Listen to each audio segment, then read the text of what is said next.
Welcome to Valley Newsline. Hi, I'm your host, Ron Whitlock. Our guest on the program today, easy name, Barbara Ann. That's going to be the name you're going to see on bumper stickers and on bumpers across the state of Texas. The second one you're going to see says, tough name, smart dame, because her last name is the one they're referring to in this bumper sticker, because that name is Radnofsky, Democrat running for the U.S. Senate seat held by the popular senator from Texas, Kay Bailey Hutchinson. Welcome to the program, Barbara Ann Radnofsky. Thank you very much. Glad to have you with us. You've been in the Rio Grande Valley for a few days. We want you to tell our audience what you think you know about the Valley and how your policies about this region and support of this region, representing this region, if you were to run and defeat the sitting United States Senator, Kay Bailey Hutchinson. We want to talk about that later in the program. And first of all, we want to talk about you, the person, and when in your life you determined and had that magical epiphany moment when you decided, gee, I want to be a United States Senator. When did that happen? And why do you think you want to be a U.S. Senator? Well, why I want to be a senator is as simple as wanting to make a positive difference.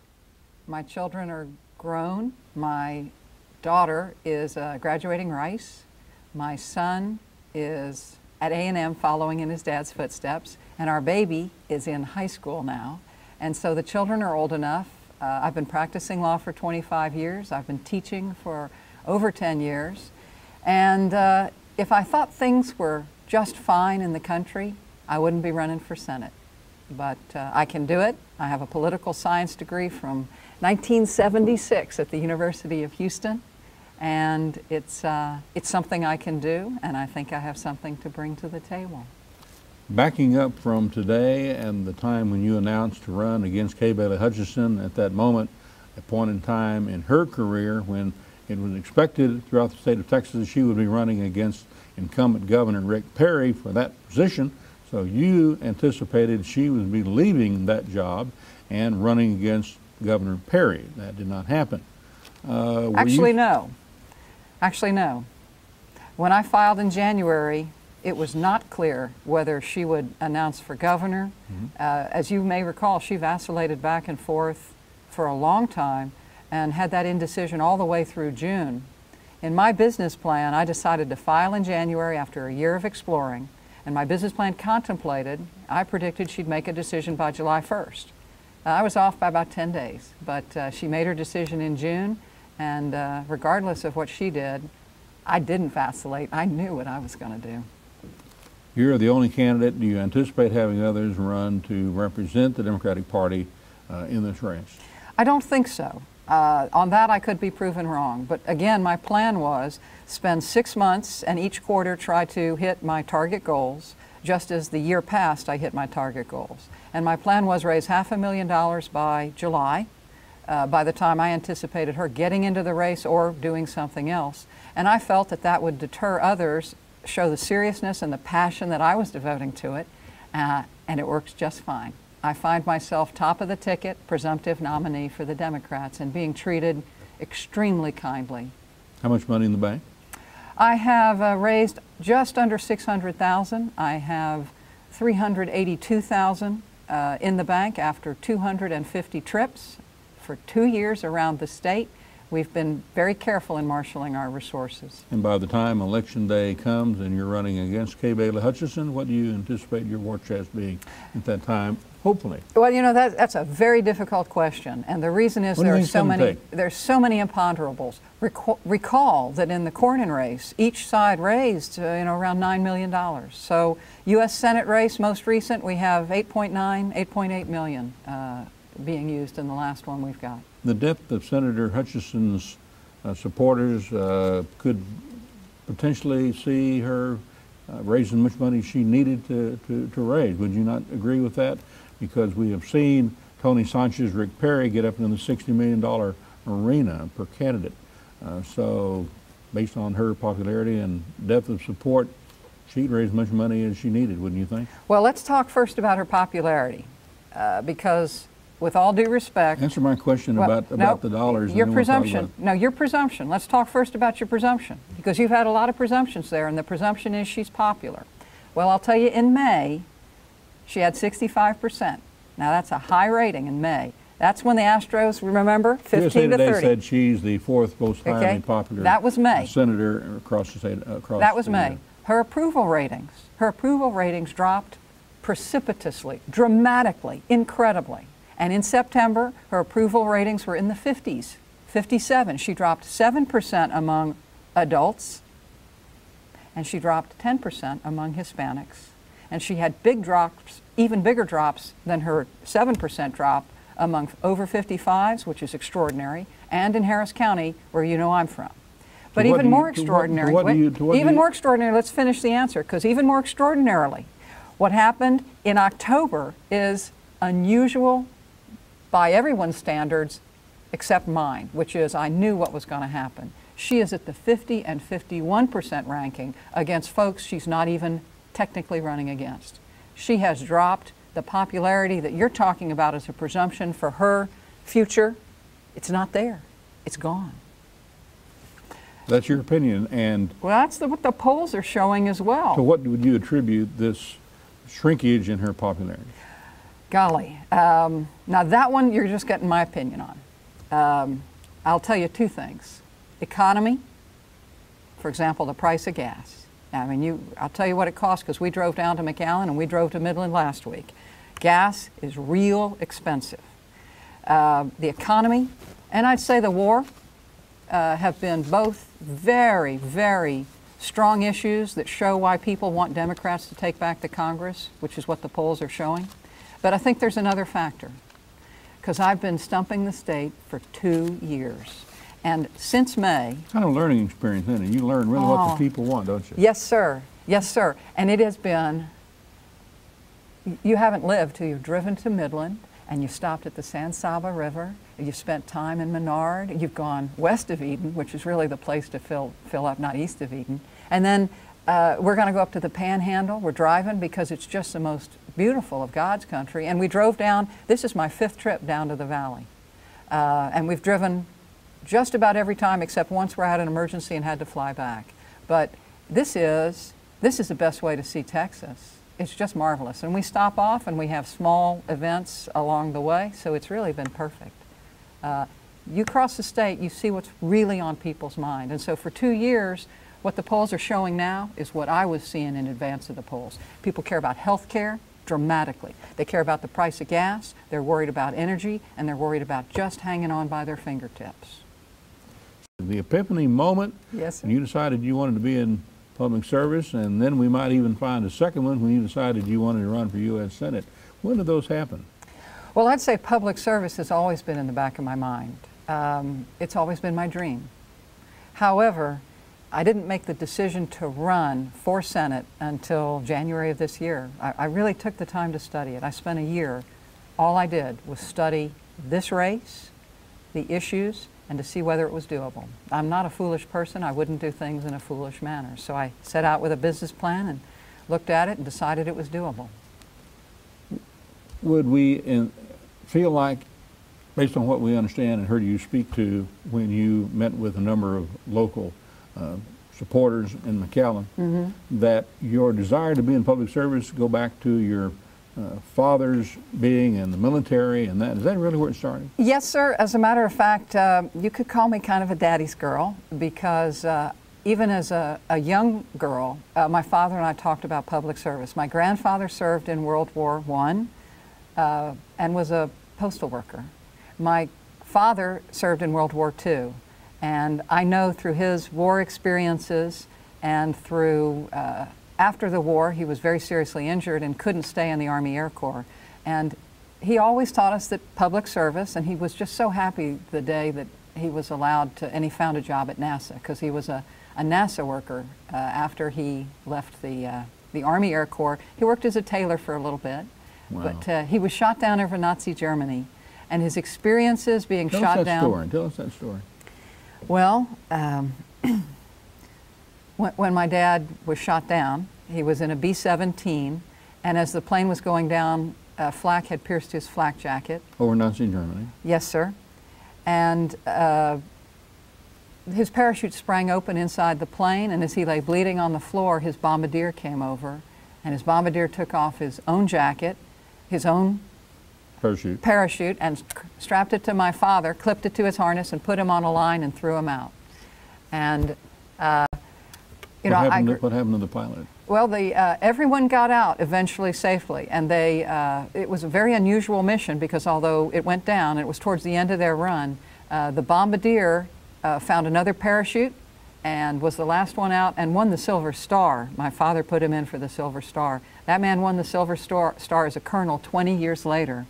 The government had lost the commendation, but eventually at Ellington Air Force Base, the colonel came back to Houston, and my father met him after all those years and was able to thank the man who'd saved his life. So what was the day you woke up and said, gosh, I think I want to be a United States Senator? Well, as I say, public service both for my grandfather and my father, working at NASA and working at a time that was very exciting. I grew up in the 1960s at a time where we had government leadership. It was exciting to be at NASA. My husband is also the son of a NASA scientist. I'm the product of an arranged marriage between NASA scientists. Wow. And literally. Yes, sir. Our fathers made the arrangements. So at coffee one day at NASA, they get together and say, I've got a son and I've got a daughter. And actually, that is what happened. That is what happened because my father talked to Ed's father and said, these two kids would be perfect together. And then they put us together, and you don't want to fall in love with who your father's recommended, but I did. Barbara Ann, you've got to come back. That's got to be a story unto itself. Yes, sir. We must get into that. Let's talk about the fact you're from Houston, you just went through Rita, this is the valley, and yes, it's hurricane prone, both areas. Because of having what happened, we have all the refineries shut down, and gas prices go to $3 a barrel, and the people that are on some of the sites that I check on the internet have this to say, such as this gentleman. Even after the hurricanes damaged our oil and refineries, the Democrats want to prevent more refineries from being built. I really wonder if the Democrats care about the common man. I mean, we have not built a new refinery in over 20 years. Our consumption rate has not stayed the same for 20 years. Why don't the Democrats vote to have more built? Do you know, and where do you stand on that issue? We need a national energy policy. Just willy-nilly building more refineries, particularly given what the long-term needs of this country are in terms of energy and energy consumption, not going to solve the problem. And it's clearly not going to bring the price of gasoline down. Now, there was an opportunity for a national energy policy after 9/11. Security and our national security depends on energy independence. The opportunity was lost. There's a new opportunity now with the disasters that have occurred and with $3 a gallon gas. The solution does not lie in stopgap measures. We need to have long-term renewable energy resources. And you won't find anybody really to disagree with it. The disagreement is the manner in which we achieve that. And only recently, don't you find it interesting that only recently has the government, through the president and the vice president, I don't think will ever come around, but the president has been talking about certain steps for conservation, certain efficiencies that should be done.